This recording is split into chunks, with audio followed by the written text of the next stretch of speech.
This week on the Writers Detective Bureau, how to tackle investigative writer's block, modern-day murder books, and divulging information to witnesses. I'm Adam Richardson, and this is the Writers Detective Bureau.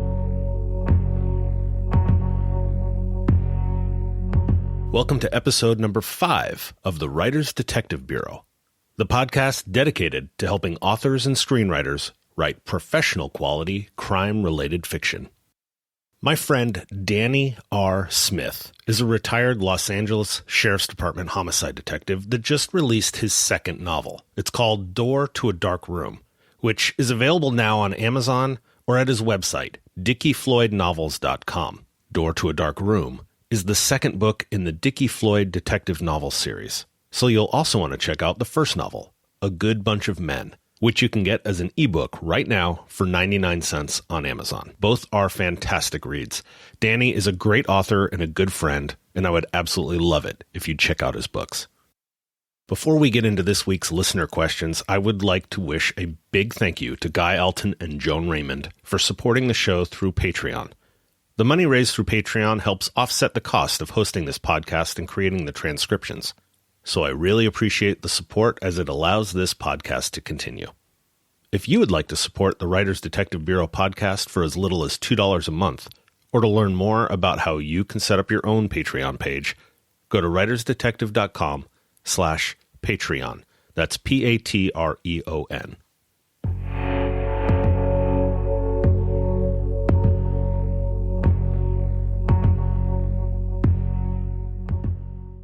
This week's first question is really more of a statement. When I sit down to write, I'm not quite sure how to go about investigating the case. I've been embarrassed to ask questions because I think the answers may be obvious, but not to me. I'm betting this sounds familiar. You probably have a great idea for a crime story, but now even outlining the scenes of the story has your head spinning. What am I supposed to write? What order does all of this happen? CSI, DNA, GSR, ADW, DRT. The acronyms alone are enough to make your head spin. So it's easy to feel lost in all of the investigative minutia. And I want you to know you're not alone. That's what this podcast is all about. I equate it to trying to watch a baseball game with a bunch of diehard fans and not knowing the basics of the game. Yeah, I get that the guy with the bat's trying to hit the ball, but then what? If he hits the ball, which way does the batter run? What happens if the ball is caught? Does it matter if the ball hits the ground? What the heck is a walk? RBI, ERA, DL, DH, WTF. If someone could just explain the basics of the game, this would make so much more sense. If you feel something similar about writing police procedure, then for your crime story, the goal of the game is to learn the truth and to be able to prove it. That's it. You're probably thinking, what about the culprit? What about DNA? What about the right to remain silent? What about the clues that need to be in my story? All of those things are important, but your story's North Star is the full truth of what happened. All the rest are tools, tactics, or rules to discover that truth. So let's start with a vocabulary term for you. It's in Latin, so stand by. It's called corpus delicti. It's the legal term that refers to the facts or information showing that a crime was committed by a specific person. You're probably thinking, great, how does that help me? So the way we use it is that it refers to the elements of the crime. It's what we legally need to prove. So to prove someone guilty of murder, I need to look at the corpus delicti for the murder statute. Here in California, I look at 187 of the California Penal Code, or PC, as we call it, not to be confused with the PC of probable cause. So anyway, 187 PC states, murder is the unlawful killing of a human being or a fetus with malice aforethought. So we need to prove that our suspect committed an unlawful killing and, more importantly, that there was malice aforethought, which means the suspect held a premeditated intention to commit that murder. So those are the two things your detective protagonist must prove for murder against your suspect, that this person unlawfully killed the victim and that the killing was premeditated. So what happens if you can't prove the premeditation or that malice aforethought? Well, under California law, you'd switch from looking at 187 PC, that murder section, to 192 PC, which is manslaughter. So manslaughter is the unlawful killing of a human being without malice. And in California, there are three kinds, which includes voluntary, which the law says is, quote, upon a sudden quarrel or heat of passion, end quote. The second section of manslaughter is involuntary, which is in the commission of an unlawful act not amounting to a felony, or in the commission of a lawful act which might produce death in an unlawful manner, or without due caution or circumspection. And it also specifically says that this involuntary section doesn't apply to acts committed while driving a vehicle, which leads us to the third subsection of manslaughter, which is vehicular manslaughter. So the whole point of this is that if you have an unlawful killing, but you can't prove that it was premeditated, your murder now becomes manslaughter. A lot of times that is something that's decided by the jury, but it's something that your detective needs to be mindful of because this is what he or she needs to prove. So where does that leave you as the writer of this tale? Well, my first suggestion would be consider mapping out exactly what happened. Now, this isn't for your reader. This is for you. Person A and person B did this thing. So that thing is going to be your crime. Ask yourself, are person A and person B committing this crime together? Or in this scenario, is person B the victim and person A is the culprit? For now, we'll keep things simple and refer to this as the pre-story. At some point, this crime is discovered, and this is very often the inciting incident that kicks off your story. The rest of your story revolves around your protagonist working to discover the truth of that pre-story. Simple enough, right? Okay, you might be thinking, thanks a lot, Captain Obvious, but now what? Okay, fair enough. From here, your protagonist will follow whatever steps seem logical to proving the truth of what happened, starting with what is factually known so far. So the primary tactic for proving the truth of what happened is to create a timeline that plots out relevant facts. If the thing that happened in the pre-story is a death, then the investigation usually starts with finding the body. The time the body is found by the police becomes the first fact on your protagonist's timeline. So now your detective protagonist wants to know everything about the scene and the body. Identity, injuries, toxicology, any evidence on the body, anything missing from the body. When the death occurred, where the death occurred, when the victim was last seen alive, who was the last person to see the victim alive, who saw anyone come or go from where the body was found, that kind of thing. What your protagonist does next will be based off of what has and hasn't been figured out based off of those previous questions I just listed. So your protagonist will continue to fill this timeline in with facts until it's crystal clear what happened and if someone was responsible, and who that person was, and what that person's own timeline looks like. When you get to the point in the story where your protagonist is talking to possible suspects, the goal of that conversation will be to lock down a story to compare with the timeline of the case.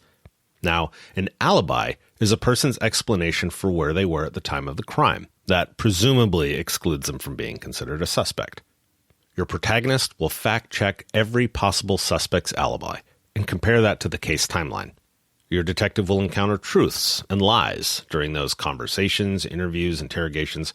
Now, the truths that can be proven will be used to exclude people from being a suspect or a person of interest. If an alibi turns out to be less than solidly factual, whether that's a lie or a story that has no proof to support it, your protagonist will dig even deeper to get to the truth of where that person actually was at the time of the crime. So the case comes together when all of the facts on the timeline point clearly to the truth of what happened and who was responsible if the thing that happened was actually a crime. So if you feel stuck with your writing, figure out what your detective knows at this point, and then have them start chipping away at whatever else needs to be uncovered to learn the whole truth. And remember that discovering the truth of what happened is this character's bigger why.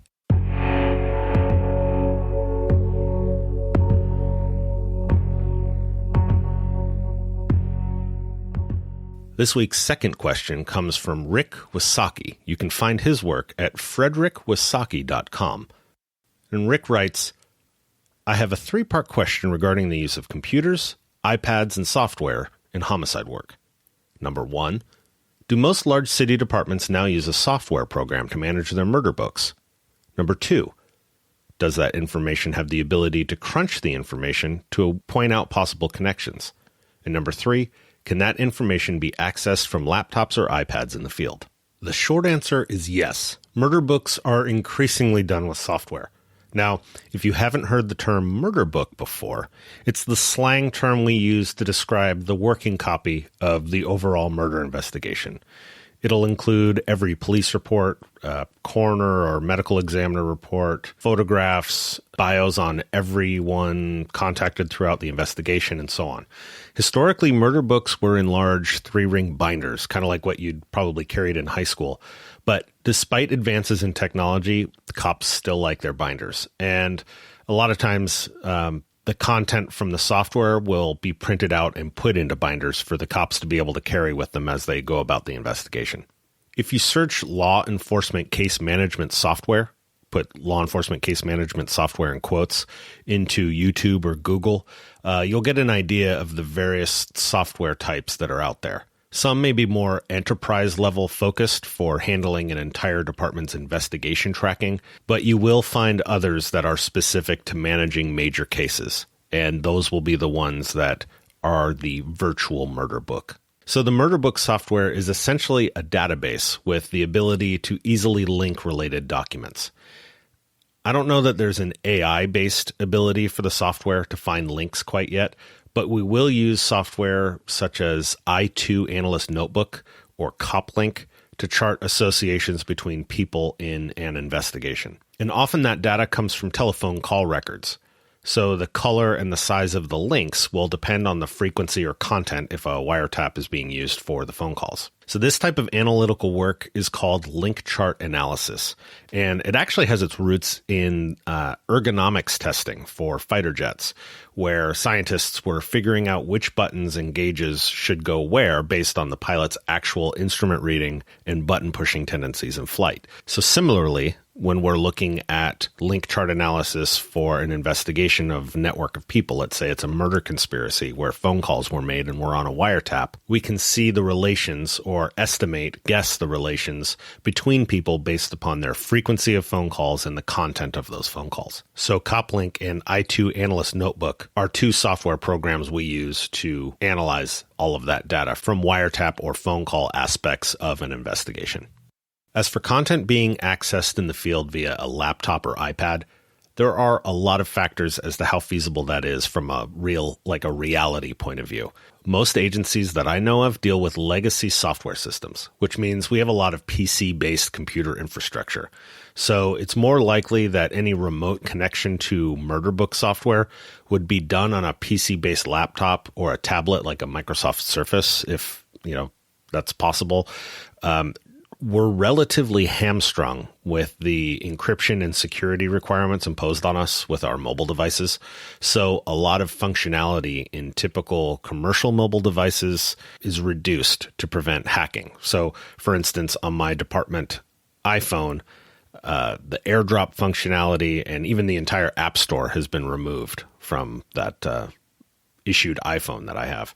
So all of the reality stuff aside, you can still plausibly allow your detective characters to use a laptop or tablet to access the murder book. In reality, it may be a matter of us only being able to read stuff in a PDF format.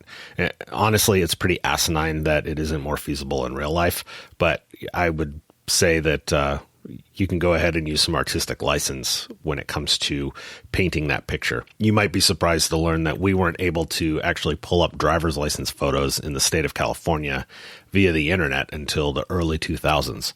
So all of that 1980s stuff in the movies like Lethal Weapon where they pull up driver's license photos, we literally had to call the DMV and then they would mail it to us in the U.S. Postal Service mail. Takes a lot of money to make technology work, and it's something that law enforcement doesn't have much of.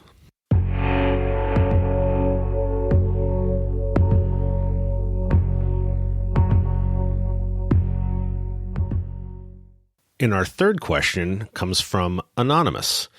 The question is, would the police ever divulge inside information to a witness of a crime? If so, please provide examples as to why they would do that. Well, the short answer is no. They would not do that, and not intentionally at least. And the reason why they wouldn't is that it would influence what the witness is inclined to say. And not just in the statement to the police, but in their testimony in court later on. So we have to be very careful as to what we say around witnesses or suspects because people are always listening, and there's a very real possibility that you may taint the investigation by disclosing something that a witness, particularly somebody who may ultimately testify, you could taint their testimony. But that, of course, is reality. So if you need a witness to learn a key piece of info for your story, you could definitely get creative in the way that the witness might overhear that bit of information being discussed between two officers. That old loose lips adage still rings true. So you could craft a believable way for it to happen, but it would not be an intentional thing. Perhaps your detective takes a phone call and is trying to be cryptic in the conversation, but doesn't realize how loud the speaker on that phone call is, so the witness could actually hear what's being said. So I hope that helps. Definitely remember that making the story fun and driving is going to be your priority, and there's always a way to make it seem believable. As long as you remember to try to make it believable to a certain extent, and don't just create everything out of complete fantasy, I think you're going to do a good job. So don't get too mired in the muck of reality, because remember that your reader or your viewer, if you're writing a screenplay, is trying to escape. So keep it fun, keep it moving, and don't let this reality stuff get in the way of a good story.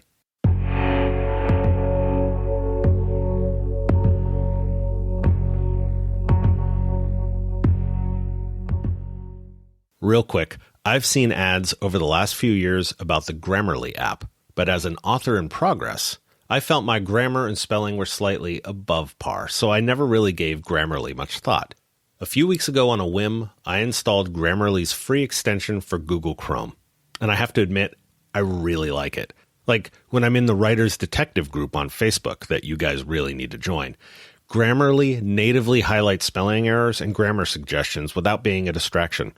Now, let me tell you, there's nothing worse than writing a typo-filled post in a group of writers, because you hear about it immediately. So the only way I can beat you guys to the punch in finding typos is by having Grammarly installed. If you'd like to check it out for yourself, visit writersdetectivebureau.com/Grammarly. That's Grammarly.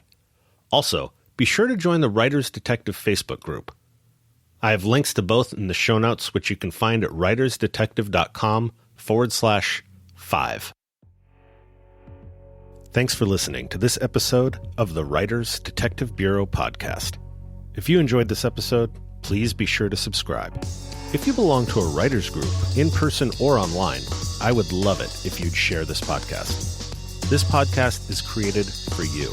So don't be shy and submit your crime fiction questions, or just say hello at writersdetective.com/podcast. Thanks again for listening. Write well.